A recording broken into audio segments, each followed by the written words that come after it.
1904, particularly in Wales, the Spirit of the Lord began to really stir a number of godly preachers. Two of them, particularly in Wales, Seth Joshua and Evan Roberts. And one time in Newcastle Emlyn, Evan Roberts had been preaching, and astonishing power as the Lord was just moving powerfully, ripping through the consciences of people and converting them to Jesus Christ. And one day he'd been preaching, and he was staying in somebody's house in Newcastle Emlyn, and he'd gone to bed absolutely exhausted. And a few miles away over the mountain, a young man had been converted, and he'd gone home and told his parents, and they'd thrown him out.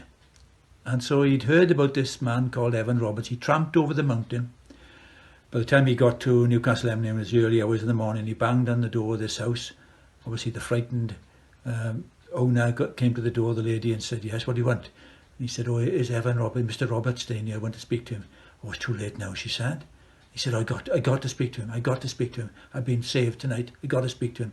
Of course, he didn't say any of the details. "Okay," she said, "hang on." So she went upstairs. She tapped on the door. Exhausted, Evan Roberts woke up and said, "Yes." "There's a young man at the door. He's got to speak to you." Evan Roberts said, "Oh, I'm too tired. I'm too tired now." "Tell him Psalm 27 verse 10. The lady didn't know what that was, but came downstairs and told the young man Psalm 27 verse 10. The man didn't have a Bible with him, didn't know what that was. So the lady got the Bible and looked it up. Do you know what it said? "Though my mother and father forsake me, the Lord will receive me." See, the Lord knew.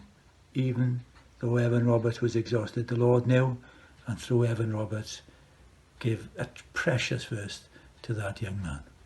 Do you know anything of the Lord's dealings with you?